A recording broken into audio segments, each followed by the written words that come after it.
यसलाई 1 मिनेट राख्नु हुँदैन यो सरकारलाई भन्ने अनि त्यही सरकारलाई ठेक्दिने कस्तो नीति त त्यो त बदनाम इतिहासमै बदनाम भयो नि त इतिहासमै कलङ्कित भयो नि त त्यस्तो पनि कहीँ पार्टी हुन्छ जुन अहिले गठबन्धन छ अन्तर्राष्ट्रिय रूपमा त्यसको सपोर्ट चाहिँ ओलीलाई छ डाइनामिक रे नि त उनी त हो अब यसैलाई मान्छेले फेरि डाइनामिक भनिदिन्छन् कि यो डाइनामिजमको चाहिँ कुरो परिभाषा पनि अचम्मको छ नेपालमा यस्तालाई डाइनामिक्स भन्छ डाइनामिक अब अहिले शेरबहादुर देउवा किन प्रधानमन्त्री हुन चाहँदैन प्रधानमन्त्रीको नाम सुनेपछि चाहिँ उनीहरू चाहिँ लालायित भएर चाहिँ र्याल काट्ने मान्छे अहिले प्रधानमन्त्री दिँदा किन हुन चाहँदैन त्यो प्रचण्डको हातमा केही रहन्छ भन्ने बुझियो जसपा जुन ढङ्गले बन्यो होइन त्यो पनि त्यसरी बनेको हो रातारात बन्यो बाबुरामजी त्यहाँ गएर जोडिनु हो फेरि बाबुरामको हैसियत पनि के छ भन्ने कुरा नि अब त्यो पनि परीक्षा हुँदैछ फेरि लाल गद्दार भनेर पहिले भाषण गरे हामीसँग आउँदाखेरि हामीले भनेका थिएनौँ लाल गद्दार त उनले पहिले भनिदिए अब त्यहाँबाट त्यही लाल गद्दारसँग गएर फेरि म आएँ भनेर लम्बसार पऱ्यो भनेपछि बादल फेरि प्रचण्डसँग कुनै बेला फर्किन सक्छन् बर्सिन सक्छन् भन्ने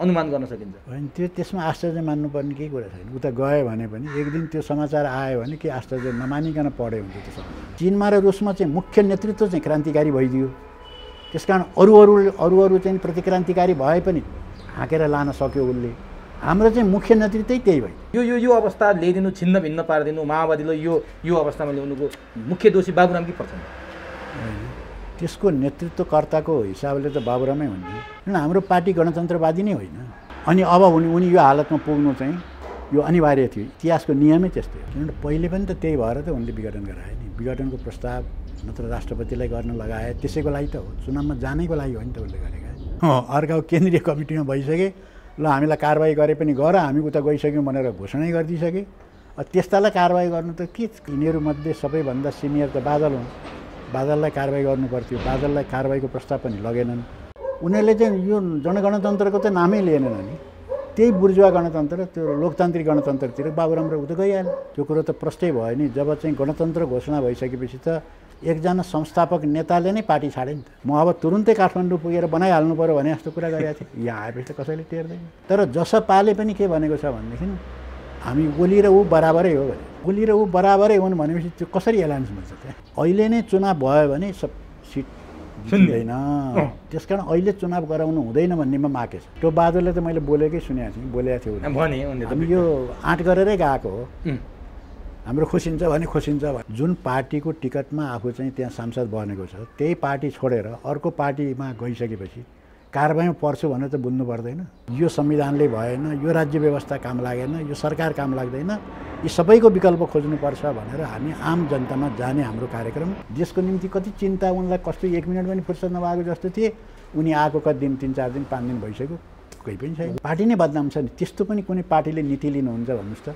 अब 5 वर्ष चाहिँ सरकार ढल्दै नढल्ने चाहिँ उहाँ संविधान बनाइसक्यो 5 वर्ष शासन यसै गरी चलाउने भनेर भनेका छन् संविधान छ यस्तो व्यवस्था छ यसलाई किन विरोध गरेका यसको विकल्प खोज्छन् के भएको हो भन्थे नि त प्रचण्ड बाबुरामले जनयुद्धका एजेन्डा छाडे चुनमाग भन्दा पनि यिनीहरू खतम भए त्यसकारण चाहिँ उनीहरूको बिचमा त्यो समझदारी भएकै होला भएको भन्ठान्छु म गिरिजा र प्रचण्डको बिचमा अब यसरी गर्नुपर्छ हामीलाई यति छुट त दिनुपर्छ भनेर जुन चाहिँ एजेन्डाको लागि लडिएको थियो त्यो एजेन्डालाई चाहिँ छोडिदिने त्यसको कुरै नगर्ने भनेपछि त यस्तो पनि काहीँ सम्झौता हुन्छ यो सम्झौतै होइन नि त्यो छोड्दै जानुको मुख्य कारण चाहिँ उनी विचारबाट विचलन भए उनले आत्मसमर्पण गरे त्यो त हामीलाई त सकेसम्म प्रचण्डलाई सच्याएर ल्याउँदा राम्रो हुन्थ्यो त्यो कोसिस त हामीले पुरै गरेको हो माके भनेको सत्तापक्षको पार्टी हो नि कानुनी रूपमा त एकदम सत्तालाई छेकिदिएको छ उसले अनि यता अर्को सरकार बनाऊ भन्छ यता अर्को सरकार बनाऊ कसले पत्याउने त्यो कुरा भन्नुहोस् काङ्ग्रेसलाई त्यो जसपाको विश्वास छैन प्रचण्डको पनि विश्वास छैन माकेको पनि विश्वास छैन अब जुन पार्टी त्यसरी जोडिएर बनेको छ त्यो पार्टी त्यो होला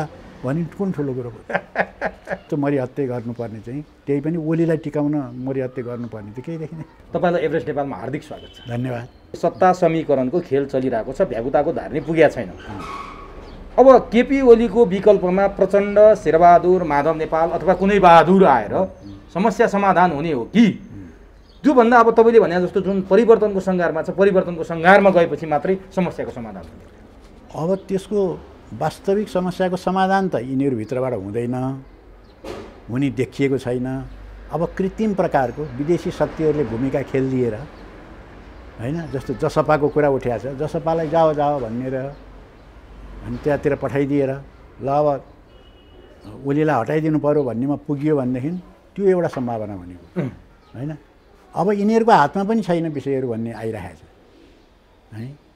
अब अहिले शेरबहादुर देउवा किन प्रधानमन्त्री हुन चाहँदैन?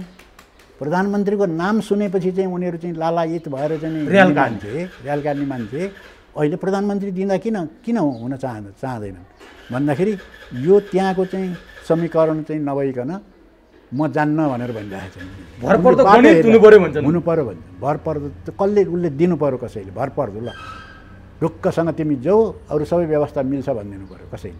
कहाँबाट हो त्यो? अदृश्य शक्ति अथवा विदेशी शक्ति अथवा को हो त्यो त्यो त्यो त्यो मूर्त भाषामा भनिदिनु। अब अहिले चाहिँ के छ भने भारत र अमेरिकाको जुन एलायन्स छ त्यसले चाहिँ अहिले ओलीलाई त्यसैले थिएको छ भन्ने चर्चा छ। इन्डो पश्चिमा हो, इन्डो युएस भनौँ। अब इन्डो युएस त्यही एलायन्सले त्यही चाहिँ जुन अहिले गठबन्धन छ अन्तर्राष्ट्रिय रूपमा त्यसको सपोर्ट चाहिँ ओलीलाई छ भनेर भन्छन्। त्यो सपोर्ट हुँदासम्म यता समीकरण बन्न सक्दैन। हो, अब कसरी बन्छ त? अब त्यो मुख्य अब जसपा चाहिँ विभाजित छ। अब त्यो बरु पार्टी फुट्ला तर यो होला जस्तो छ भनिसकेपछि त कसरी चाहिँ अब त्यहाँ त बहुमत सबै सोलो डोलो गयो भनेदेखि त बहुमत उतातिर हुन्थ्यो, त्यो हुँदैन होइन। त्यसो हुनाले चाहिँ अब के हुने भयो त भने त्यो चाहिँ समीकरण नबन्ने भयो। त्यस कारण यो सब कसैले बनाइदिनु पर्ने भयो, आफै नबन्ने भयो। यहाँका उनीहरू वार्ता जति दिन गरे पनि नहुने भयो। प्रचण्ड चाहिँ उहाँ बुटोलमा मैले पनि सुनेको थिएँ, उनले भाषण गर्दै के भन्थ्यो मलाई कपिल वस्तुमा उनले भन्दै थिए ल अब म त चाँडै जानुपर्छ, आज नगई हुँदैन, परिवर्तन हुँदैछ, अब एकदम कोल्टे फेर्निस भइसक्यो राजनीतिले, म यहाँ ढिलो गर्नै भएको छैन, म अहिले पुग्छु भन्दा ओहो देशको निम्ति कति चिन्ता उनलाई, कस्तो 1 मिनट पनि फुर्सद नभएको जस्तो थिए। उनी आएको कति दिन 3-4 दिन 5 दिन भइसक्यो, केही पनि छैन। हो, यही नै र नि। प्रचण्ड कपिल वस्तुमा जे बोले त्यो तपाईँ ठ्याक्कै बोलिदिनु भयो। प्रचण्ड त्यो बोलेका प्रचण्ड काठमाडौँ आइसकेपछि स्थायी कमिटीको बैठक त नेकपा माओवादी केन्द्रको न त स्थायी कमिटीको बैठक बस्न सक्यो, न त प्रचण्डले भने जस्तो राजनीतिक सक्रियता भएर सरकार परिवर्तन हुन सक्यो। कहाँ फेरि प्रचण्ड के अल्मा लाग्यो प्रचण्ड? हो, त्यस कारण त्यो प्रचण्डको हातमा केही रहन्छ भन्ने बुझियो। आफ्नो पार्टी पनि छैन। होइन, आफ्नो पार्टीमा पनि त अब अहिले उनको पार्टी नै बदनाम भएको छ नि, यो उनीहरूको नीतिले गर्दा पार्टी नै बदनाम छ नि। त्यस्तो पनि कुनै पार्टीले नीति लिनुहुन्छ भन्नुहोस् त? त्यो प्रधानमन्त्रीले राजीनामा गर्नुपर्छ भनेर नारा लाउँदै हिँड्ने, यसलाई 1 मिनट राख्नु हुँदैन यो सरकारलाई भन्ने, अनि त्यही सरकारलाई ठेक्दिने, कस्तो नीति त हो त्यो? त बदनाम, इतिहासमै बदनाम भयो नि त, इतिहासमै कलङ्कित भयो नि त। त्यस्तो पनि कहीँ पार्टी हुन्छ भनेपछि त प्रचण्ड त अब उनको हैसियत त कहाँ पुग्यो? अब कहाँ पुग्यो भनिदिनुहोस् त? होइन, अब त्यो त एउटा इतिहासको चाहिँ नायक हुने भनेर भनिएको मान्छे, त्यो रूपमा चर्चामा आएको मान्छे एकपल्ट खलनायक भए र त्यहाँ आएर त अब अहिले उनको राजनीतिमा नै उनको स्थान कहाँ हो भन्ने कुरै पुरै अवसान भएको। पुरै अवसान त म भन्दिनँ होइन, यत्रो टाइम लाग्ला होइन। तर अहिले चाहिँ उनको पार्टीको हैसियत हालत हेर्दाखेरि त सबैले भनेका छन् कस्तो अवसरवादी होला, कस्तो चाहिँ अनैतिक होला। गोलीलाई त भन्थे डाइनामिक रे नि त उनी त। हो, अब यसैलाई मान्छेले फेरि डाइनामिक भनिदिन्छन् कि यो डाइनामिजमको चाहिँ कुरो परिभाषा पनि अचम्मको छ नेपालमा। यस्तालाई डाइनामिक्स भन्छ, डाइनामिक यही हो डाइनामिक्स भनेको। अहिले पनि हामी कोही अरू मान्छे विश्लेषकहरूसँग अन्तर्वार्ता लिँदा मोहन वैद्य, सीपी गजुरेललाई एउटा चाहिँ निष्ठा र आदर्शको पात्रका रूपमा परिचित गर्नुहुन्छ। तर गल्ती कमजोरी कहाँ भएछ भने, प्रश्न कहाँ उठ्न थाल्यो भने 52 सालमा जनयुद्ध गर्दै गर्दा तपाईँहरू निष्कलङ्क निसङ्कोच जनताका उत्पीडितका सर्वहाराको अधिनायकत्वको लागि लड्नु भएको थियो। तर प्रचण्ड र बाबुरामले त्यति बेला नै यो जनयुद्ध अर्कैका लागि गरेका थिए। जहाँ भारतका कर्नेल बक्सीको चाहिँ एउटा भिडियो सार्वजनिक भयो, एसडी मुनिहरूका किताब आए, भारतीय थिङ्क ट्याङ्कहरूका विभिन्न किताब आइसकेपछि नेपालको राज संस्थालाई ध्वस्त पार्नलाई मात्रै जनयुद्ध गरिएको थियो। नेपालको धर्मलाई, संस्कृतिलाई तहस नहस पार्न मात्रै प्रचण्ड र बाबुरामले जनयुद्ध गरेका थिए। जुन कुरा मोहन वैद्य, सीपी गजुरेलहरू बेखबर थिए, 10 वर्षपछि बल्ल उनीहरूले कुरा बुझे भन्नेहरू पनि छन्। तपाईँ के भन्नुहुन्छ? अब त्यो चाहिँ के हो भने त्यो परिणामबाट चाहिँ फर्किएर उता विश्लेषण गर्दै जाँदा त त्यस्तो देखिन्छ होइन, त्यो हो जस्तो। तर कुरा के हो भने त्यो त विकास क्रममा अगाडि बढ्ने कुरा हो नि। विकास क्रम गर्दै जाँदा उनीहरू बदलिँदै गए, उनले एजेन्डा छाड्दै गए, प्रतिक्रियावादीकरण हुँदै गए, तिनीहरू अवसरवादी भए, हुँदै हुँदै गएर त्यहाँ पुगे होइन। यो चाहिँ हामीले यो विश्लेषण, यो संश्लेषण चाहिँ के भने उल्टो खालको संश्लेषण हो क्या। पछाडि अहिलेबाट सुरु गरेर पक्का पनि त्यो हुनुपर्छ भनेर भनिएको हो। त्यस कारण चाहिँ इतिहासमा त्यस्तै हुन्छ। इतिहासमा चाहिँ के भने ठुल्ठुला नायकहरू खलनायक हुन्छन्, होइन क्रान्तिकारीहरू प्रतिक्रान्तिकारी हुन्छन्, गद्दारहरू हुन्छन्। त्यो हरेक देशको क्रान्तिमा त्यो देखिन्छ। रुसको क्रान्तिमा नि भयो होइन, चिनको क्रान्तिमा नि भयो र नेपालको क्रान्तिमा नि त्यही भयो। जो चाहिँ अब फरक के पर्यो भने चिनमा र रुसमा चाहिँ मुख्य नेतृत्व चाहिँ क्रान्तिकारी भइदियो। त्यसकारण अरू चाहिँ प्रतिक्रान्तिकारी भए पनि हाँकेर लान सक्यो उसले। हाम्रो चाहिँ मुख्य नेतृत्वै त्यही भयो। त्यसपछि तपाईँलाई गाह्रो हो। अब हामीलाई गाह्रो भइहाल्यो। यहाँ भएको यही अहिले आएर छताछुल्लो भयो होइन त? छताछुल्लो भयो। अब त सबैले देखे। अब सबै भन्न थाले। हामी चाहिँ विकल्पको कुरा गर्थ्यौँ, के खोजे होला विकल्प? यत्रो 2/3 सरकार, यहाँ हामीलाई स्थायित्व चाहिएको छ होइन। अब 5 वर्ष चाहिँ सरकार ढल्दै नढल्ने चाहिँ उहाँ संविधान बनाइसक्यो। 50 वर्ष सत्ता शासन चलाउँछ भने शासन यसै गरी चलाउने भनेर भनेका छन्। अनि यस्तो संविधान छ, यस्तो व्यवस्था छ, यसलाई किन विरोध गरेका? यसको विकल्प खोज्छन्, के भएको हो भन्थे नि त। अहिले त सबै के भन्न थाल्यो भने विकल्प चाहियो, ल विकल्प चाहियो भन्न थाल्यो। यति बेला कस्तो लाग्छ त तपाईँहरूले? जति बेला तपाईँहरूले सुरुमा विद्रोह गरेर पार्टी फुटाउँदै गर्दा साना टुक्रा भए, कोटरी भए, नाङ्ले पसले भए, यिनीहरूको केही छैन भनेर तपाईँहरूमाथि आरोप लाग्थ्यो नि त। तपाईँहरूले पनि एकता गर्न आऊ, मिसिन आऊ भनेर भनेकै हुन् नि। अहिले यो अवस्था तपाईँहरूले भनेको कुरा चाहिँ ठ्याक्कै आँखाकै अगाडि देख्दा कस्तो लाग्छ तपाईँहरूले? त्यो चाहिँ हामीलाई त्यो पुष्टि हो। हाम्रो जुन चाहिँ विश्लेषण संश्लेषण थियो त्यो पुष्टि हो। उनीहरूले जुन भ्रम दिन थाले थियो त्यो उदाङ्गो भयो। त्यो भ्रम उदाङ्गो भयो। अब त्यहीँभित्रका मान्छेहरू भन्न थाले विकल्प चाहियो। तपाईँ पुरा सञ्चार माध्यमहरू हाम्रो कुरा सुन्दै नसुन्नेहरू भन्न थाले विकल्प त चाहियो। खोइ त भयो नभए यो विकल्प नभए कसरी हल हुन्छ त? किन यथार्थ त्यो हो नि त। किनभने उनीहरूसँग त्यसको समाधानै छैन। उनीहरू पुरै असफल भइसके यति चाँडै होइन। यसले त पुष्टि गरिसक्यो। त्यसकारण चाहिँ यो विकल्प भनेको ठिक रहेछ भनेर भन्न थाले। त्यसकारण त्यो इतिहासमा त्यस्तो पुष्टि नभइकन फेरि के हुन्छ भने ठुलो परिवर्तन पनि हुँदैन फेरि। अब परिवर्तनको सङ्घारमा छौँ हामी। यति हो, हामी अब विकल्प नभएपछि अब विकल्पतिर जानु पर्यो। अब यो मान्छेहरू अहिले त्यसमा लागिहाल्ने कि नहाल्ने मात्रै मान्छेको चोइस। अब त्यही मात्रै नेपाली जनताको चोइस के छ भने अहिले त्यसमा अब उत्रिहाल्ने कि नहाल्ने। अहिले मान्छे हिचकिचाइ अझै पनि हिचकिचाइरहेको छ उत्रिहाल्नलाई। तर अब यो धेरै समय रहँदैन नि। जति घटनाहरू भएका छन् त्यो माओवादी नेकपा माओवादीमा हुँदाखेरिदेखि त्यो संविधान सभा विघटनसम्म आउँदा 12 बुँदे सम्झौता भयो, जुन सङ्घीय लोकतान्त्रिक गणतन्त्रको परिकल्पना त्यति बेलै गरिएको थियो भन्ने कुरा हामी सुन्छौँ। त्यति बेला पनि तपाईँहरूलाई आँखामा छारो हाल्यो, तपाईँहरूले खबर गरिएन, तपाईँहरूले जेलमा समेत पठाउने प्रपञ्च गरियो भन्छन् है। त्यति बेला पनि त्यस्तै भयो। संविधान बन्दै गर्दा जनगणतन्त्रको संविधान बन्ने भयो भनेर तपाईँहरूले प्रश्न उठाउँदा र त्यो बन्नुपर्छ भन्दै गर्दा संविधान सभा विघटन गरियो। यो पटक पटक तपाईँहरूले गुमराहमा पारेर आँखामा छारो हालेर पट्टी हालेर किन यो काम लुकाउने काम भइरहेछ? आज तपाईँले खोलिदिनुपर्छ यो कुरा। होइन, त्यो त प्रश्नै छ नि। यो उनीहरूले अरू कुनै विदेशी शक्तिहरूको इसारामा र अन्य वर्गहरूको, अन्य पार्टीहरूको चाहिँ मिलेभगतमा यो काम गरे। उनीहरूले आफ्नो एजेन्डा उनीहरूले छाडिदियो। प्रचण्ड बाबुरामले जनयुद्धका एजेन्डा छाडे। फुन्टीबाङबाटै छाड्न सुरु भएको हो। जति बेला तपाईँहरू त्यो बैठकमा हुनुहुन्न थियो भनेर त्यो बैठकको खुब चर्चा हुन्छ क्या, जहाँ नेपाललाई सङ्घीय लोकतान्त्रिक गणतन्त्रमा लैजाने र संसदवादी दलहरूसँग मिल्न 12 बुँदे सम्झौता गर्ने भन्ने कुरो त्यहीँबाट भएको थियो भनिन्छ कि त्यहीँबाट सुरु भएको माओवादीको पतन? फुन्टीबाङ होइन, चुनमाङ बैठकको त्यहाँ चुनमाङ बैठकमा त्यो कुरा क्लियर चाहिँ छैन। तर त्यो चाहिँ टर्निङ पोइन्ट चाहिँ त्यो चुनमाङ हो। त्यसले चाहिँ यो चाहिँ बुर्जुवा गणतन्त्र र जनगणतन्त्रको कुरा ल्यायो, त्यसले उठायो होइन। त्यस कारण चुनमाङले चाहिँ त्यो काम गर्यो, बाटो सोझ्याइदियो। अझ चाहिँ त्यहीँबाट सुरु भयो। चुनमाङमा यति क्लियर थिएन। चुनमाङ भन्दा पनि यिनीहरू खतम भयो। चुनमाङमा त के भनिएको छ भने चुनमाङको डकुमेन्टमा चाहिँ नेपालमा राजतन्त्र हटाएर गणतन्त्र ल्याउने बेलासम्म चाहिँ बुर्जुवा पार्टीहरूसँग, संसदीय पार्टीसँग पनि हाम्रो चाहिँ कार्यगति एकता हुन्छ, रणनीति हो, मोर्चा हुन्छ। र जब चाहिँ त्यो जब राजतन्त्रको अन्त्य भएर गणतन्त्र आउँछ, उनीहरू चाहिँ बुर्जुवा गणतन्त्र ल्याउन खोज्छन्, हामी जनगणतन्त्रतिर जान्छौँ। त्यहाँबाट चाहिँ हामी छुट्टिन्छौँ। त्यहाँ उनीहरूसँग हाम्रो चाहिँ कित्ताकाट त्यहाँ हुन्छ भनेर भनिएको थियो। त्यो कित्ताकाट पनि गरेन उनीहरूले। चाहिँ यो जनगणतन्त्रको त नामै लिएनन् नि। त्यही बुर्जुवा गणतन्त्र, त्यो लोकतान्त्रिक गणतन्त्रतिर बाबुराम र उता गइहाल्यो। त्यो पनि छोडिदिए यिनीहरूले, त पुरै हापिदिए भन्नुहोस् न। जनयुद्धलाई त्यसका चाहिँ नीति सिद्धान्त विचार जुन उद्देश्यको निम्ति लडिएको थियो त्यसलाई चाहिँ पुरै त्यो हापिदिएर अनि उनीहरू यो प्रक्रियामा आए। भनेपछि यो दोष, यसको जिम्मेवारी बाबुरामले लिनुपर्ने कि प्रचण्डले? किनभने 12 बुँदे सम्झौता गर्नमा प्रमुख भूमिका बाबुरामको छ भनेर भनिन्छ।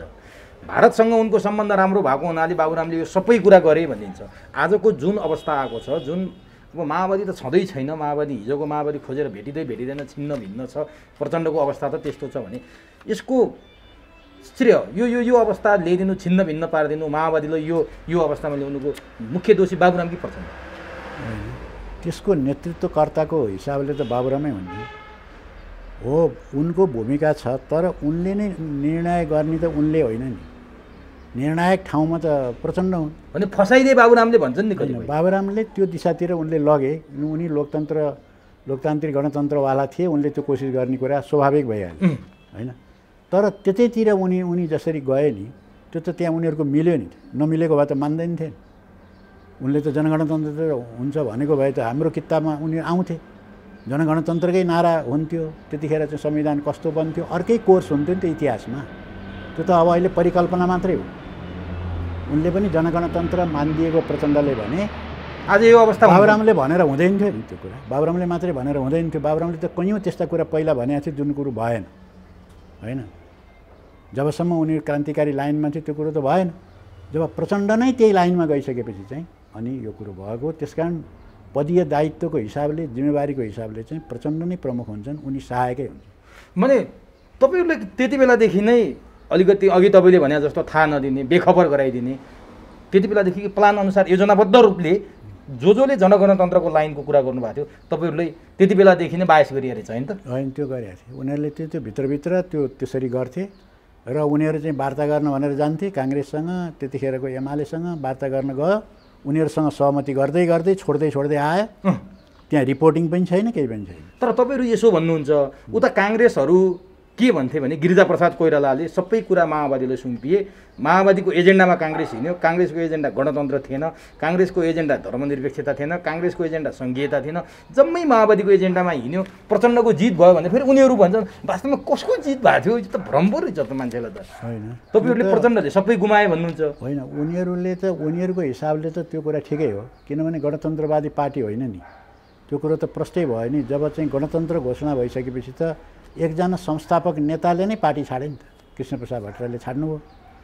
किन हाम्रो पार्टी गणतन्त्रवादी नै होइन, हामी त राजतन्त्रलाई संवैधानिक राजतन्त्रवाला पार्टी हो। त्यसकारण जुन गणतन्त्र आयो, जुन मुख्यतः गणतन्त्र आयो, त्यसमा मेरो सहमति छैन। यो चाहिँ पार्टीले चाहिँ यो लाइन लिएको हुनाले म छाडिदिन्छु भनेर उहाँले त परिचय गरिदिनु भने बुढेसकालमा पार्टी नै छाड्नुभयो। र सङ्घीयता उनीहरूको एजेन्डा पनि होइन, धर्मनिरपेक्षता पनि होइन।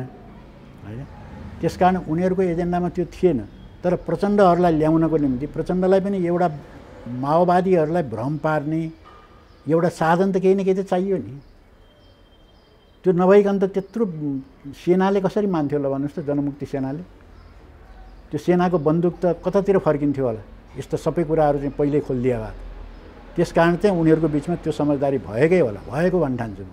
गिरिजा र प्रचण्डको बिचमा अब यसरी गर्नुपर्छ, हामीलाई यति छुट त दिनुपर्छ भनेर। किनभने बेला बेलामा प्रचण्डले भन्थे, साथीहरूले कुरा बुझ्नुहुन्न, हाम्रो पार्टीको स्थिति थाहा छैन, जनयुद्ध गरेर आएको पार्टी हो, सबै कुरा त्यसरी कहाँ हुन्छ, त्यसकारण मलाई त केही छुट त दिनुपर्छ भनेर त उनी बेला बेलामा त उनको मुखबाट त्यो कुरा आउँथ्यो नि।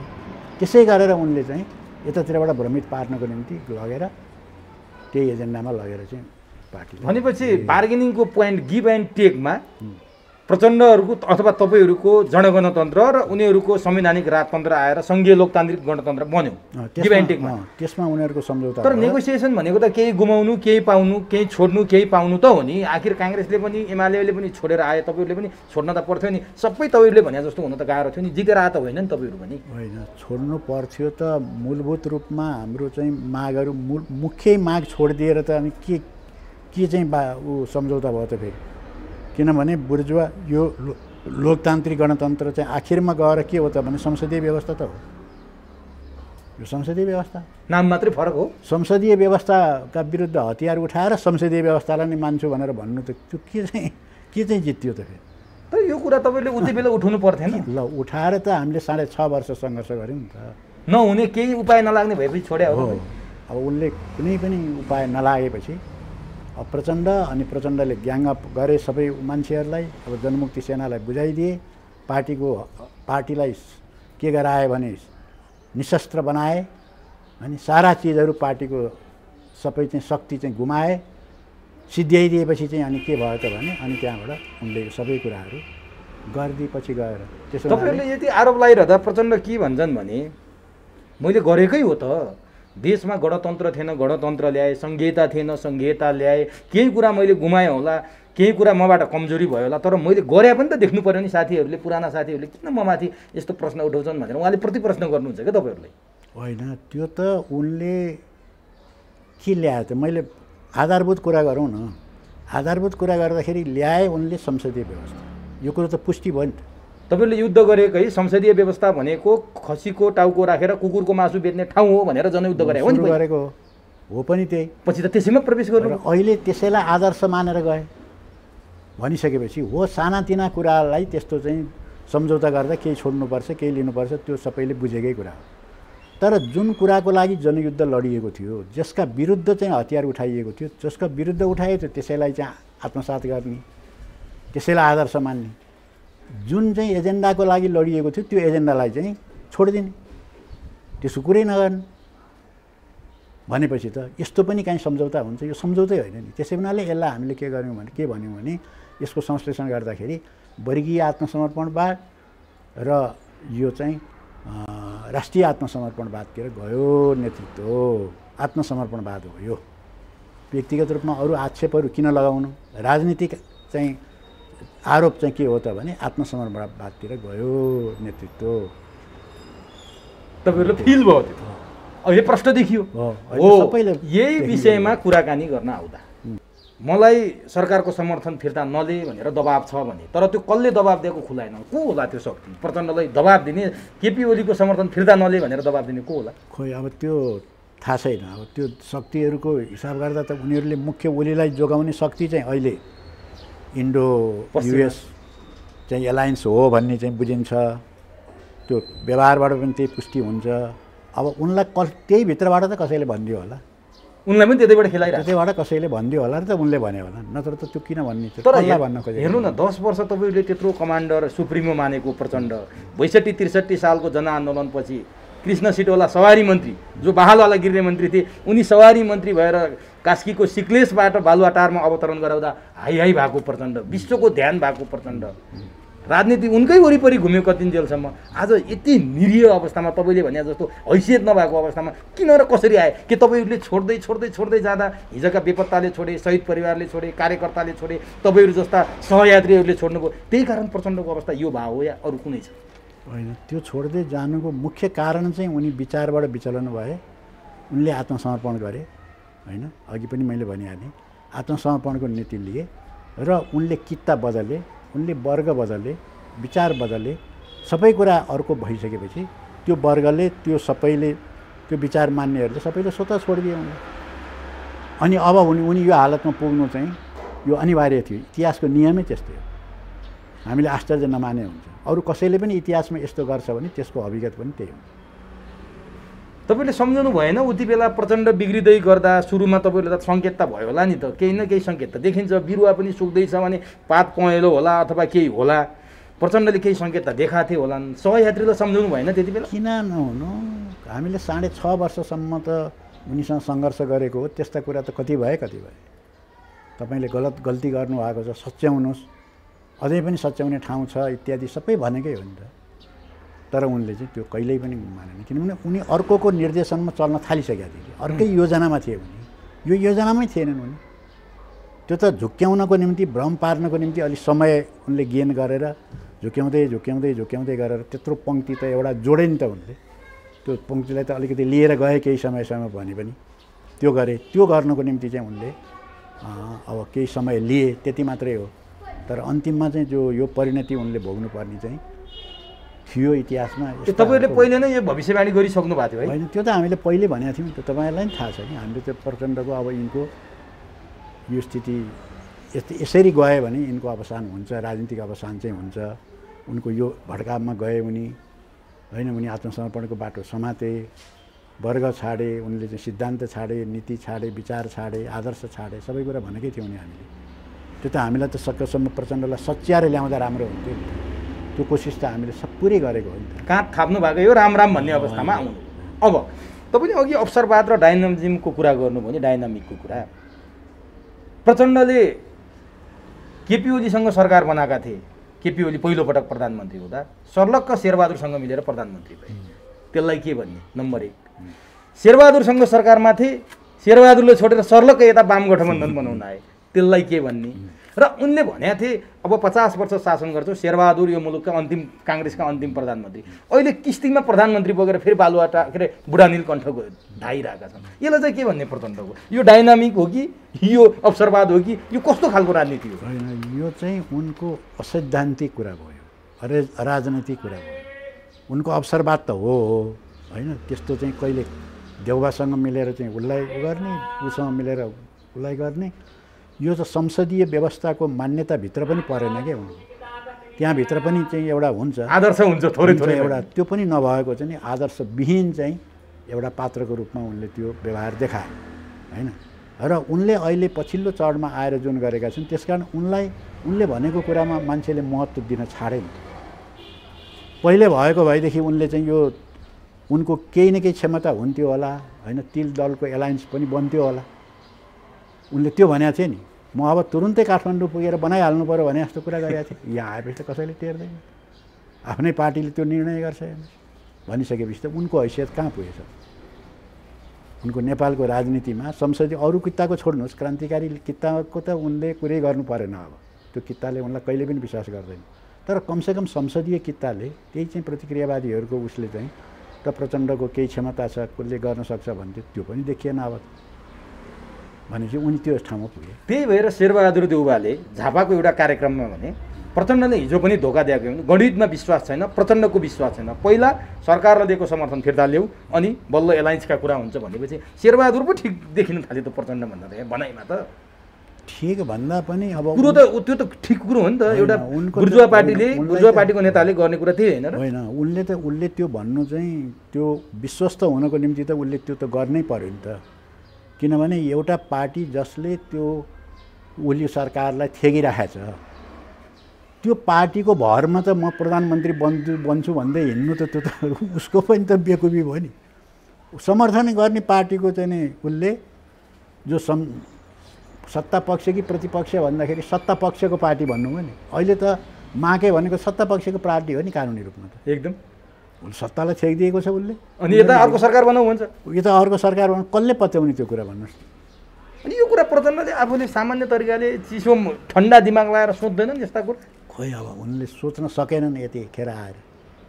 उनले त्यो सोच्नु पर्थ्यो नि, किनभने राजनीति त धेरै वर्ष गर्नु छ नि, एकैपल्ट मात्रै त यो अन्तिम त होइन।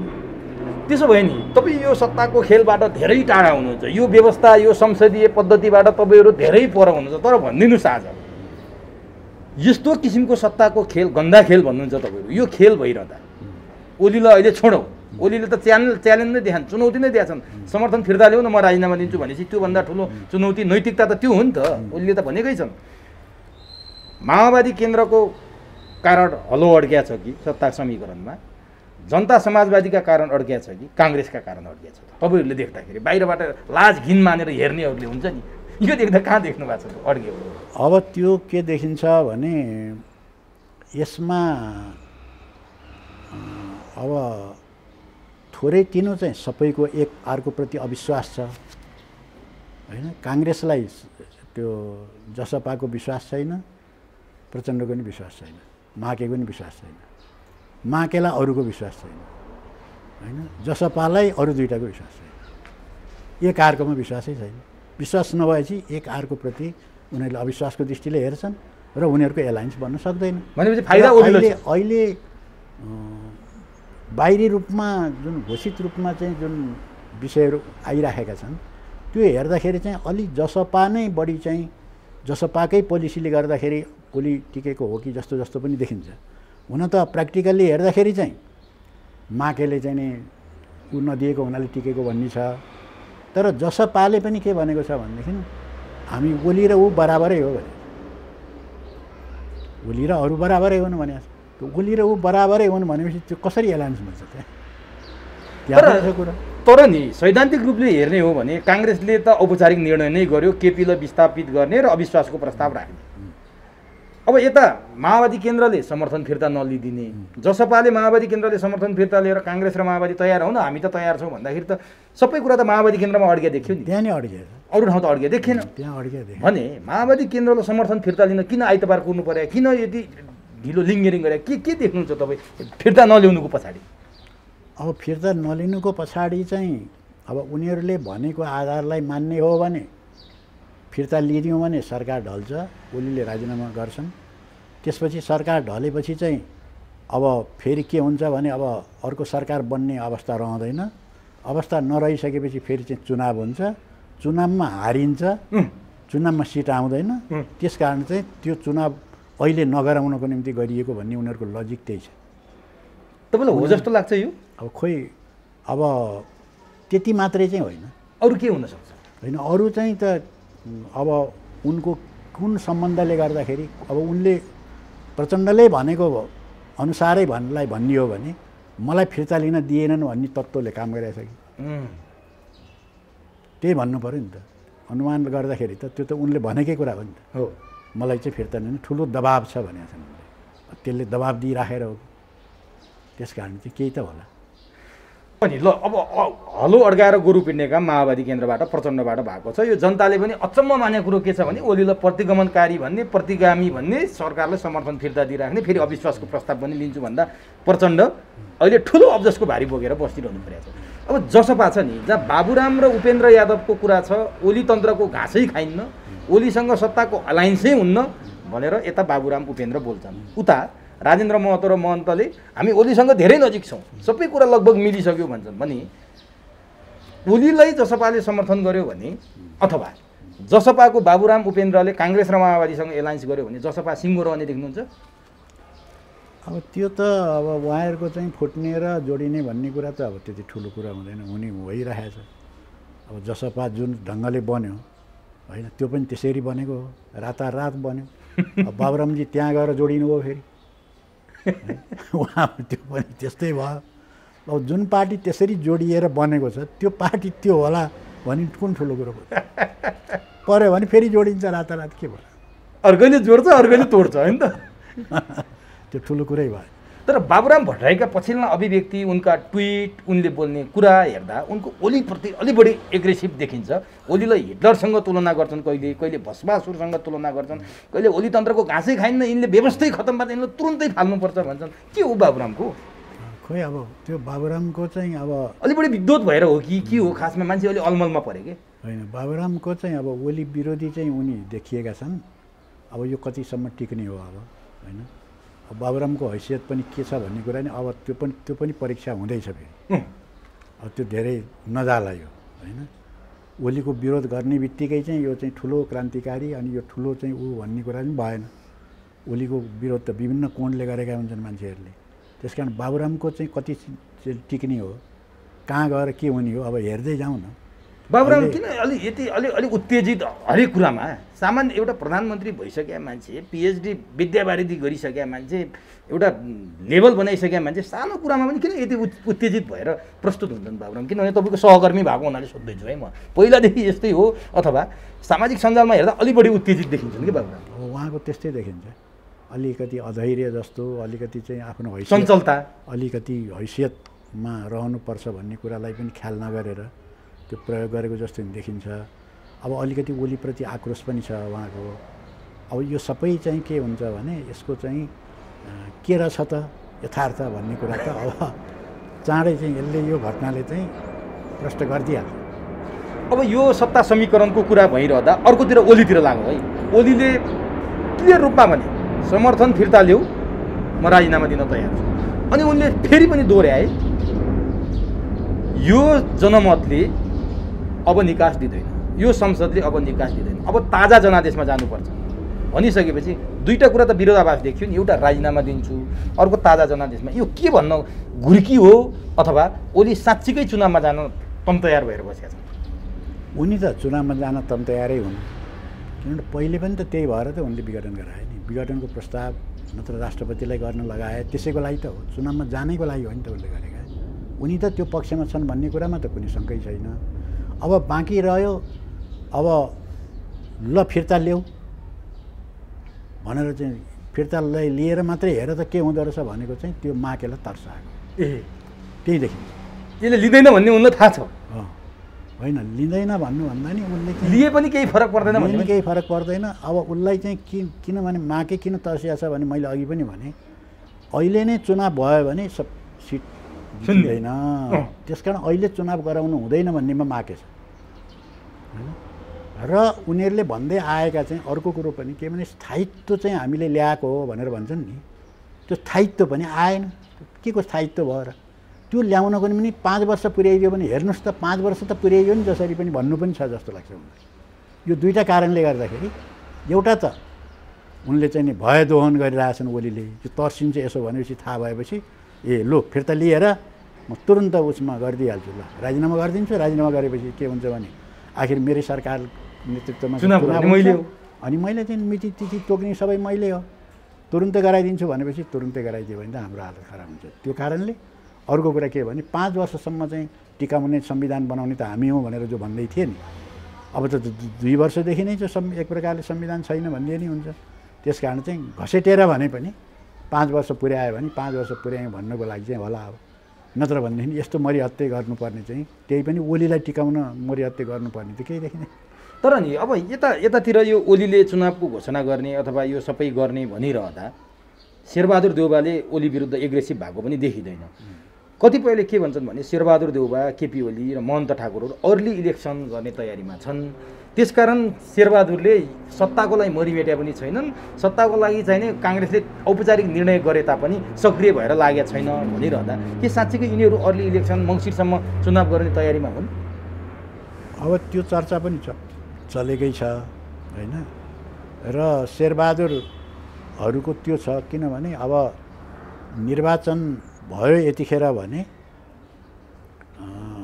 काङ्ग्रेसले राम्रो सिट ल्याउँछ भन्नेमा छ उनीहरू किनभने उनीहरू बदनाम भए फुटे टुक्रा टुक्रा पनि भए शक्ति पनि भयो बदनाम पनि भए सबै नै बदनाम भए त्यसो हुनाले चाहिँ अब चाहिँ हाम्रै आयो आखिरमा गएर संसद पनि हो पनि त्यही संसदमा जनताले के गर्ने अब एउटा भनाइ छ नि एकजना विद्वानले के भनेका छन् भने अब किन जनताहरूले चाहिँ उसलाई भोट दिइरहन्छन् भने एकपल्ट चाहिँ नि भोट हालेकोलाई त्यसलाई बिर्सिन्छन् अनि त्योसँग चाहिँ आक्रोश पोख्नलाई अर्कोमा हालिदिन्छन् किनभने सीमित हुन्छन् त्यहाँ बाकस थाप्ने जो वास्तविक जनताको पक्षमा लडेको छ त्यो त उम्मेदवारै भएको हुँदैन त्यसलाई के भोट हाल्नु भन्ने छ नि जो वास्तविक जनता र राष्ट्रको लागि लडेको छ त्यो त उम्मेदवारै भएको छैन त्यसको बाकसै छैन त्यसलाई भोट हाल्ने कुरा भएन जसको बाकस छ त्योमध्ये एउटा हालिदिने कुरा भयो त्यस कारण चाहिँ राम्रो काम गरेर चाहिँ लिएर चाहिँ काङ्ग्रेसले चाहिँ फेरि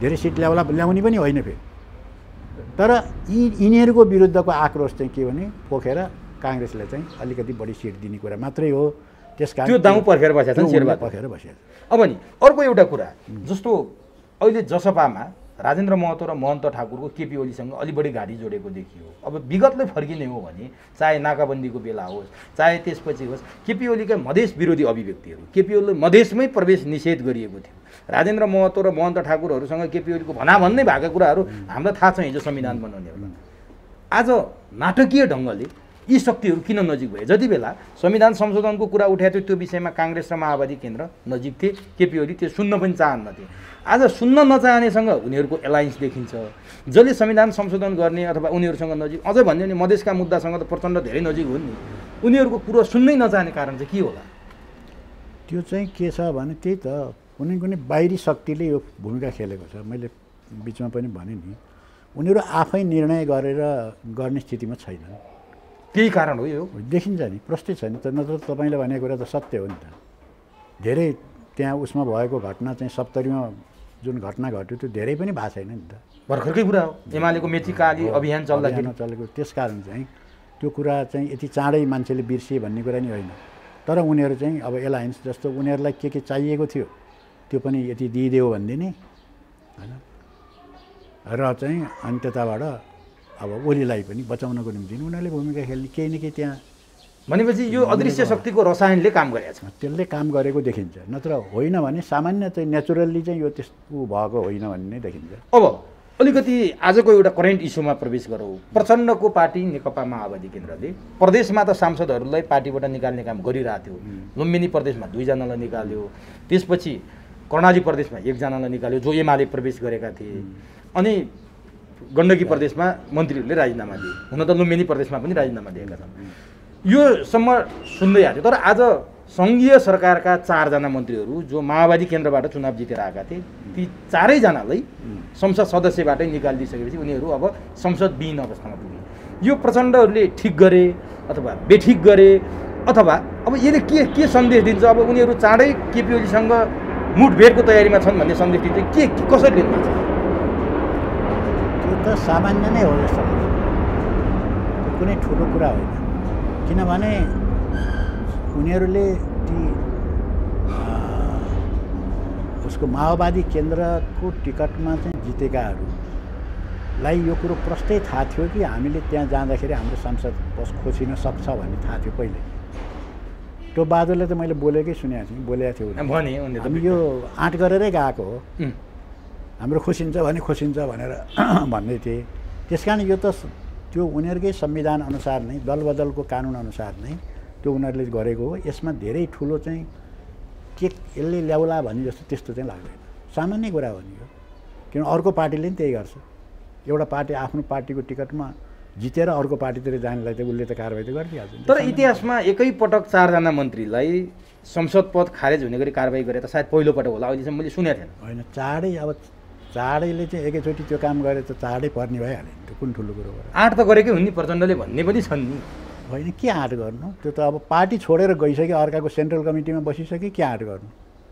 अर्काको केन्द्रीय कमिटीमा भइसके, ल हामीलाई कारवाही गरे पनि गर, हामी उता गइसक्यौँ भनेर घोषणै गरिदिइसके। त्यस्तालाई कारवाही गर्नु त के साह्रै। तर प्रभु शाहले निकै आक्रोश व्यक्त गरे कि प्रचण्डले हिजो गठबन्धन गराउँदा पनि प्रचण्डले गराए, पार्टी एकता पनि प्रचण्डले गराए, अनि त्यसपछि पार्टी खारेज भइसकेपछि पुनरावलोकन गर्न अब प्रचण्डलाई यो निकालिदिँदैन प्रचण्डले भन्ने लागेको थियो कि के थियो उनलाई, र उनी चाहिँ बढी आक्रोशित भएको मात्रै हो। त्यो त त्यति त बुझ्नुपर्छ नि, कमन सेन्सकै कुरा हो नि। मुद्दा कता हाले के गरे त्यो छोडिदिउँ। जुन पार्टीको टिकटमा आफू चाहिँ त्यहाँ सांसद बनेको छ त्यही पार्टी छोडेर अर्को पार्टीमा गइसकेपछि कारबाहीमा पर्छु भनेर त बुझ्नु पर्दैन? त्यति वकिल पनि त हुन् तिनी, फेरि के पढेछन् त वकालत तिनले? त्यति त कमन सेन्सले नि बुझ्ने कुरा हो नि। त्यसकारण त्यो ठुलो कुरो हो जस्तो लाग्दैन। उनी किन यस्तो विवादित बोल्छन् प्रभु शाह? कहिले प्रचण्ड मुक्त नेपाल बनाउने पनि भन्छन् प्रभु शाहले, यसरी आक्रोश पनि व्यक्त गर्छन्। उनले कानुन पार्टीको पद्धति विधि पद्धति थाहा नभएर बोले हुन् अथवा आक्रोश व्यक्त गर्नलाई बोले? त्यो आक्रोशै होला। अब सांसद पद गयो, संसद भनेको उनीहरूले धेरै ठुलो ठानेका हुन्छन्। संसदीय व्यवस्था मान्नेले संसद भनेको चाहिँ धेरै ठुलो, त्यसको निम्ति पार्टी नै छाडिदिने, कित्तै छाडिदिने दुनियाँ गरेको हामी पाउँछौँ। अब त्यो संसद पद जाँदाखेरि अलिकति पीडा त भयो, व्यक्त गर्ने भएन। अब अलिकति प्रचण्डले बोलेका कुरामा आउँ अनि आजको कार्यक्रम अनि यही विषयमा, यो कारवाही गर्ने विषयमा बादलप्रति चाहिँ बेखबर देखियो। बादलले कारवाही गरेको पनि देखिएन, बादलको सांसद पद पनि हटाइएन, कुनै विषय नै प्रवेश गराएन। किन होला बादलले चाहिँ बाँकी राख्यो? त्यो चाहिँ एउटा उसको विषय चाहिँ बनेकै छ। किनभने कारवाही गर्दाखेरि यिनीहरूमध्ये सबैभन्दा सिनियर त बादल हुन्। बादललाई कारवाही गर्नुपर्थ्यो, बादललाई कारवाहीको प्रस्ताव पनि लगेनन्। अब त्यसको चाहिँ प्रचण्डकै अब बादललाई फेरि पनि चाहिँ फकाएर ल्याउँछु भन्ने छ कि, र अर्को सबभन्दा ठुलो प्रचण्डलाई सकस चाहिँ बादलको के छ भने उनीहरूको एउटै कन्स्टिट्युएन्सीमा पर्छन् भन्नाले भरतपुर नगरपालिकामै पर्छ। बादल पनि राजनीतिमा त्यस्तो हुन्छ र? उनी पनि त्यहीँका हुन्। त्यही भइसकेपछि चाहिँ उनले चाहिँ के भने, अब उनले चाहिँ अहिले चितवनलाई आधार बनाउन खोजेको हुनाले बादललाई अझै पनि यो गर्न सक्छु कि भन्ने चाहिँ लागेर हो कि भन्ने चाहिँ धेरैले जो आशंका गरेका छन् त्यो हुन पनि सक्छ। किनभने बादलको फेरि के थियो भने यता जान्छ उता जानेमा त्यति देखिया छ नि, इतिहासमा त्यस्तो देखिया छ नि। किन लाल गद्दार भनेर पहिले भाषण गरे हामीसँग आउँदाखेरि, हामीले भनेका थिएनौँ लाल गद्दार, त उनले पहिले भनिदिए। अब त्यहाँबाट त्यही लाल गद्दारसँग गएर फेरि म आएँ भनेर लम्बसार पऱ्यो। त्यो रेकर्डले गर्दाखेरि कोही मान्छेले उनलाई अलिकति आशा छ कि त्यो पनि भन्न सकिन्छ। तर त्यस्तो आशा बोकेका मान्छेले पश्चिम रुकुममा पुगेर आफैलाई बम हान्नेलाई गृहमन्त्री बनाएर मैले ठुलो गल्ती गरेछु, जसले ममाथि बम प्रहार गर्यो त्यसलाई गृहमन्त्री बनाउनु मेरो ठुलो भुल रहेछ भनेर फेरि आत्मआलोचना पनि गरेका नि रुकुम पुगेर। त्यो गरेका छन्, त्यो उनले जानेका छन्। उनलाई बादललाई चाहिँ कहिले तर्साउने कहिले फकाउने के गर्नुपर्छ बादल कसरी बर्सिन्छ भन्ने प्रचण्डलाई थाहा छ? त्यो किन थाहा हुँदैन त्यो उनलाई राम्रैसँग थाहा छ। त्यस कारण अब हेरौँ बादल चाहिँ के हुन्छ। अहिलेसम्म त म छोड्दिनँ, मैले कारबाहीमा परे पनि म जहाँ गएँ भनेका छन् होइन। अब हेर्दै जाउँ न, मान्छेको टेस्ट त अब हुँदै जान्छ। यसले अलिकति शङ्का पैदा गर्यो होइन? शङ्का चाहिँ पैदा गर्यो। तर कतिपयले के पनि भनेका छन् भने जसरी लेखराज भट्ट प्रस्तुत भए, जसरी टुपबहादुर रायमाझी प्रस्तुत भए, जसरी प्रभु शाह गौरीशङ्करहरू प्रस्तुत भए कि हामीलाई कारबाही गरेर देखाऊ, जति कारबाही गरे पनि हामी अब एमाले भयौँ भनेर उनीहरूले जसरी सार्वजनिक रूपमा बोलेका थिए, बादलले त्यो सार्वजनिक रूपमा नबोल्या हुनाले बादललाई यो गरिएन भन्ने पनि लाग्छ तपाईँलाई? त्यो चाहिँ केही न केही त्यहाँ रहस्य छ। भनेपछि बादल फेरि प्रचण्डसँग कुनै बेला फर्किन सक्छन्, बर्सिन सक्छन् भन्ने अनुमान गर्न सकिन्छ? होइन, त्यसमा आश्चर्य मान्नुपर्ने केही कुरा छैन। उता गयो भने पनि एक दिन त्यो समाचार आयो भने के आश्चर्य नमानिकन पढ्यो हुन्छ त्यो समाचार बादलको हक। तपाईँहरू किनभने भुक्तभोगी हुनुहुन्छ। अब प्रचण्डको रुकुमको सम्बोधन जहाँ प्रचण्डले आत्मआलोचना पनि गरे, शहीद परिवार बिर्से, दुःख पाएका पुराना कार्यकर्ता बिर्से, साह्रै मलाई आज चाहिँ गिल्टी आफूलाई नै दोषी फिल गरिरहेको छु, अनुभव गरिरहेको छु। बादल बम हान्नेलाई गृहमन्त्री बनाए, जनआधार नभएको भनेर मणि थापा सङ्केत गरे, उसलाई स्थायी कमिटीको सदस्य बनाए, नदिनुपर्नेहरूलाई रोइ कराई माग्नेहरूलाई दिए, दिनुपर्नेलाई दिएन। अब मबाट त्यस्तो गल्ती हुनेवाला छैन, म बढी जिल्लामा बस्नेछु, थोरै काठमाडौँमा बस्नेछु भनेर प्रचण्डले त्यहाँ बडो भावनात्मक भाषण गरे। यो भाषणले केही माने राख्छ? खास चाहिँ त्यो माने राख्दैन। त्यसले जाँदा जे गर्दा जे बोल्दा फाइदा हुन्छ त्यहाँ गएर त्यही बोल्ने उनको बानी नै छ। अब रुकुम चाहिँ नि अब जनयुद्धको एउटा किल्ला हो, त्यहाँ धेरै शहीद भएका छन् होइन, शहीदहरूप्रति अपमान भएको छ, त्यहाँ अन्याय भएको छ।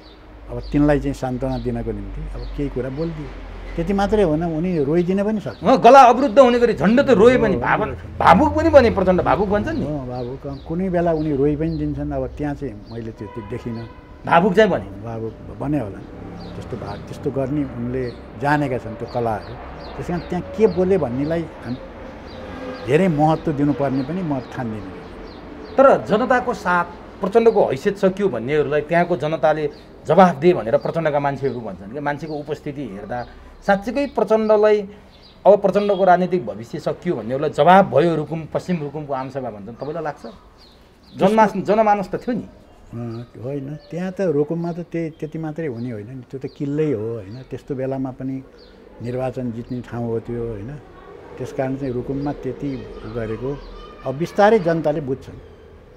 रोल्पा रुकुम अब जुन जनयुद्धका किल्लाहरू छन् त्यहाँ त अब त्यहाँका नेताहरूले चाहिँ विश्वासघात गरेको हुनाले एउटा किसिमको चाहिँ नि ऊ भयो, जनतामा चाहिँ त्यो स्पष्ट पहिला हुन सकेन।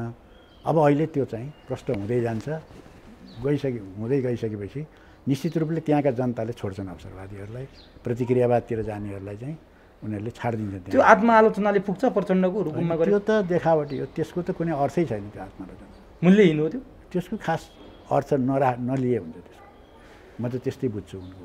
जस्तो प्रचण्ड जहाँ बोल्छन् त्यो विवाद हुन्छ, प्रचण्ड जे बोल्छन् त्यो विवादित बन्छ। जस लिन प्रचण्डलाई निकै खोज्छन् तर अबजसमा परिणत हुन्छ। कसरी भने कपिल वस्तुको एउटा आमसभामा प्रचण्ड पुगे, हिन्दीमा भाषण गरे, प्रचण्ड सर्वत्र आलोचित।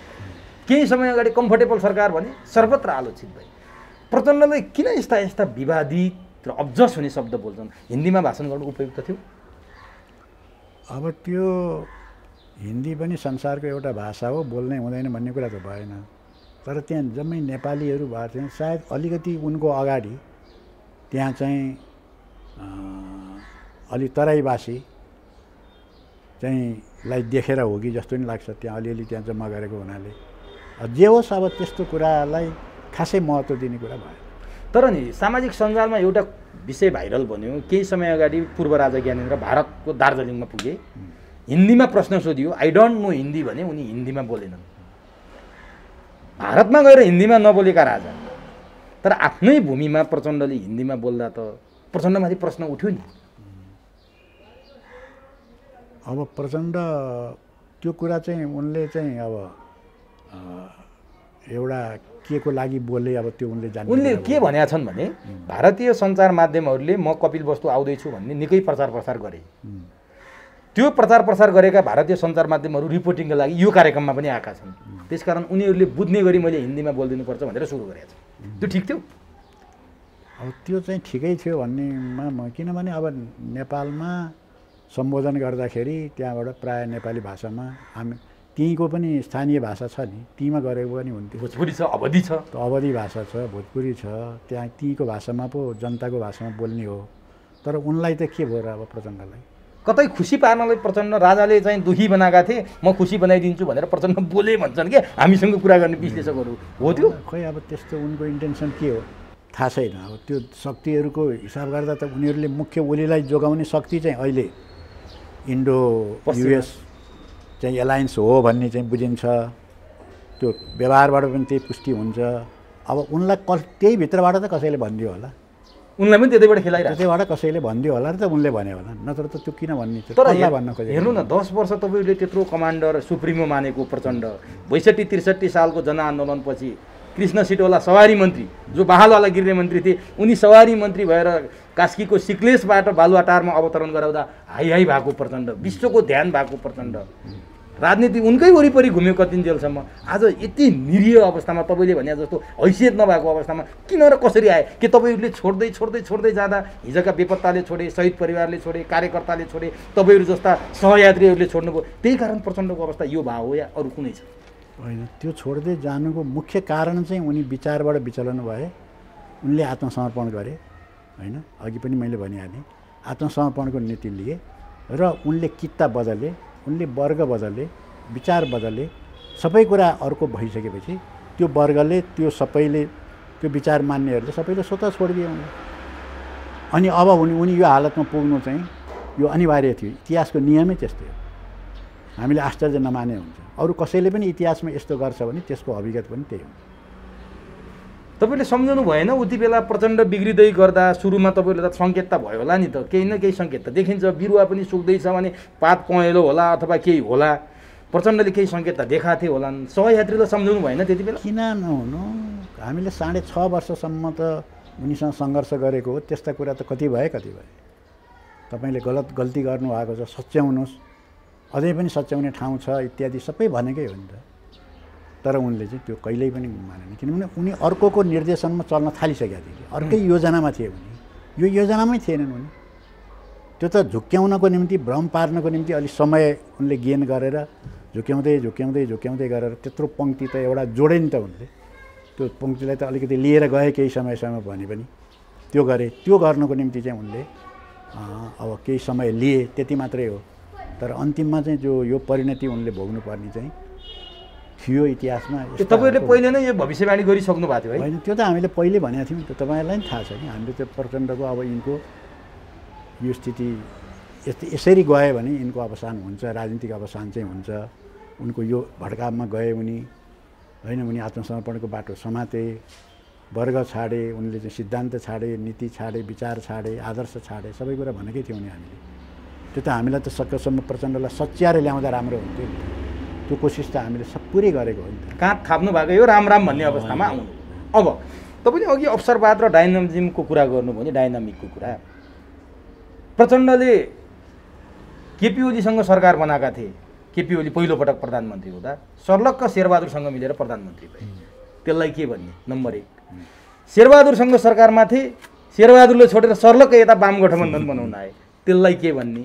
र उनले भनेका थिए अब 50 वर्ष शासन गर्छौँ, शेरबहादुर यो मुलुकका अन्तिम, काङ्ग्रेसका अन्तिम प्रधानमन्त्री, अहिले किस्तीमा प्रधानमन्त्री बोकेर फेरि बालुवाटा के अरे बुढा नीलकण्ठको ढाइरहेका छन्। यसलाई चाहिँ के भन्ने प्रचण्डको? यो डाइनामिक हो कि यो अवसरवाद हो कि यो कस्तो खालको राजनीति हो? होइन, यो चाहिँ उनको असैद्धान्तिक कुरा भयो, अराजनैतिक कुरा भयो।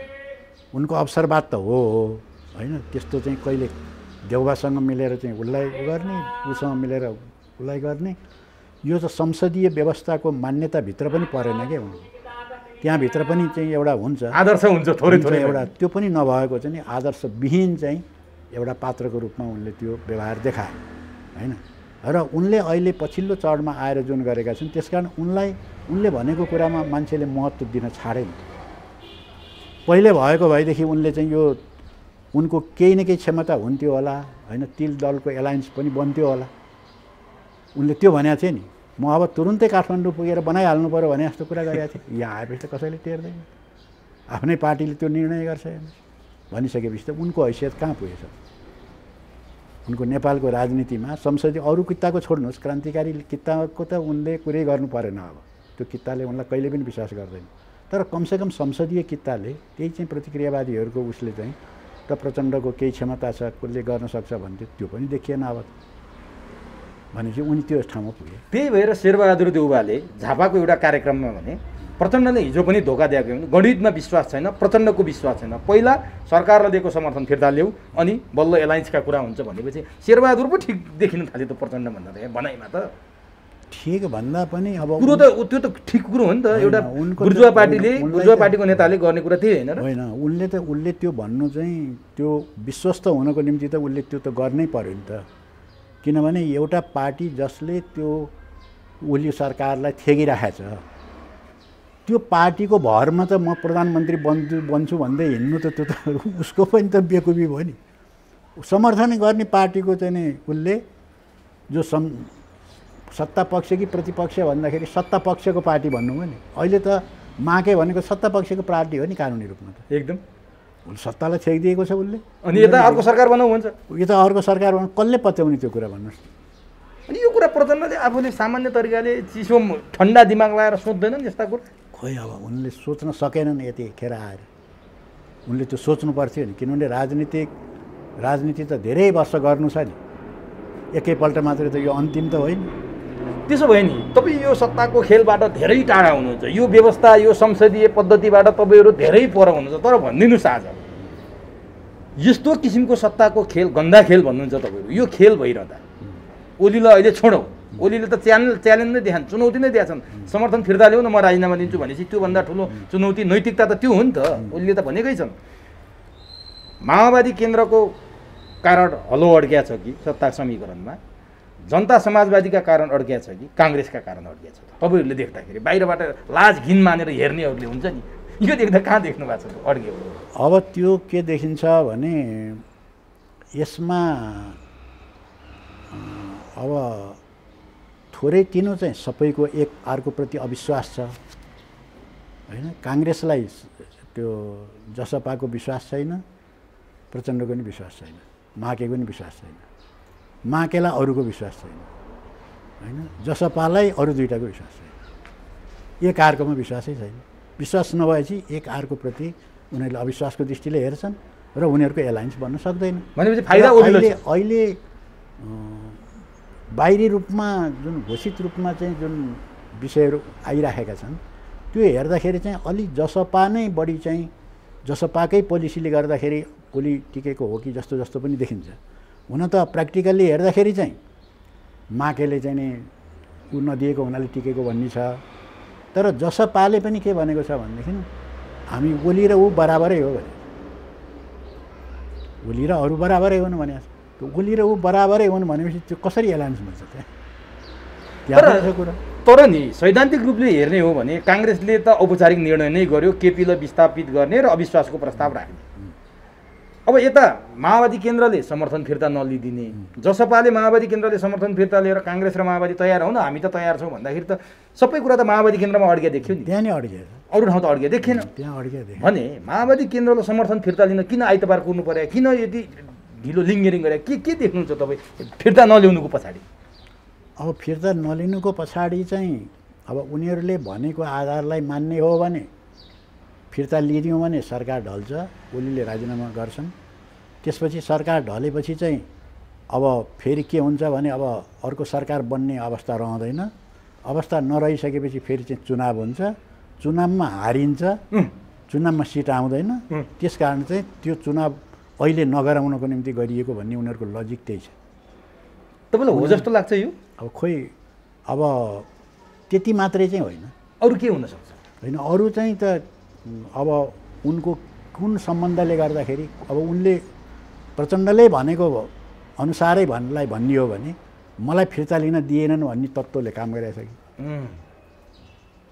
त्यही भन्नु पऱ्यो नि त। अनुमान गर्दाखेरि त त्यो त उनले भनेकै कुरा हो नि त। हो, मलाई चाहिँ फिर्ता लिन ठुलो दबाब छ भनेको छन् उनले, त्यसले दबाब दिइराखेर हो। अब म अन्तिममा छु। तपाईँहरूको देशभक्त जनगणतान्त्रिक मोर्चा, नेपाल कम्युनिस्ट पार्टी क्रान्तिकारी माओवादी र तपाईँहरूको रणनीतिक मोर्चा पनि छ अर्को 4 पार्टी।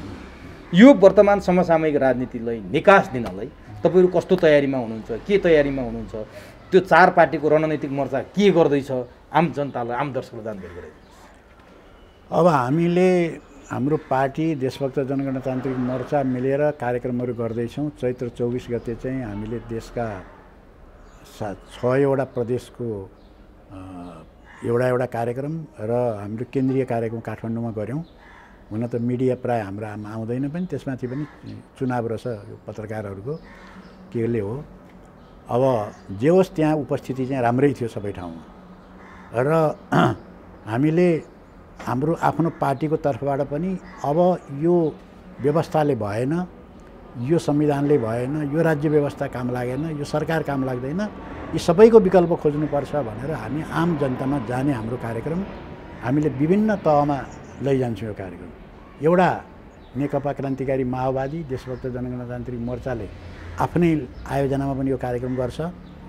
दोस्रो चाहिँ के भने 4 पार्टीको चाहिँ रणनीतिक संयुक्त मोर्चाबाट पनि त्यसमा एउटा सहमति के भएको छ भने विकल्प खोज्ने भन्नेमा सहमति भएको छ। त्यसैको निम्ति त्यो मोर्चा बनेको त्यो कुरा त्यहाँबाट पनि हामी लैजान्छौँ। अर्को सम्भव छ भनेदेखि हामीले 24 दलीय मोर्चा चाहिँ जुन छ 23 दलीय मोर्चा, त्यो 23 दलीय मोर्चाबाट पनि यही कुराहरू जनताको बिचमा लैजान्छौँ। र हाम्रो कार्यक्रम के छ भने जनतालाई अब यसको विकल्प नखोजी हुँदैन, त्यसको निम्ति बरु हामी सडकमा उत्रिनुपर्छ भन्ने ठाउँसम्म पुर्याउने हाम्रो योजना छ। र त्यहाँ पुगेपछि के भने अनि हाम्रो देशमा एउटा फेरि ठुलो जनआन्दोलन उठाउने सम्भावना हुन्छ। त्यसको निम्ति हामी तयारी गर्दैछौँ। अब यो बिचमा एउटा समाचार सार्वजनिक भयो, भर्खरै सार्वजनिक भएका विप्लव र तपाईँहरूको बिचमा, तपाईँहरूको अध्यक्ष तपाईँहरूको बिचमा एउटा छलफल भयो पार्टी एकताको विषयमा। नेकपा क्रान्तिकारी माओवादी र विप्लवको नेकपा एक हुँदैछन् यो विषयमा बहस सुरु भयो, छलफल सुरु भयो भन्ने समाचार सार्वजनिक भएको थियो। के थियो त्यो, साँचो थियो? होइन, पार्टी एकता गर्ने लक्ष्य चाहिँ हो यो रणनीतिक संयुक्त मोर्चाको। त्यसको निम्ति मिल्ने नमिल्ने विषयवस्तुहरू के हुन् भनेर हामीले छलफल गरेको चाहिँ हो। पार्टी एकताको निम्ति आधारभूत विषयहरू मिल्नुपर्छ, यसमा हाम्रो काम मिल्छ काम मिल्दैन त्यो हामीले छलफल गरेको चाहिँ हो। तर त्यही छलफलले नै पार्टी एकता भइहाल्छ भन्ने कुरा होइन। यस प्रारम्भिक टुङ्गिएको छैन, प्रारम्भिक चाहिँ हाम्रो त्यो छ, त्यो सुरुवात भएको छ।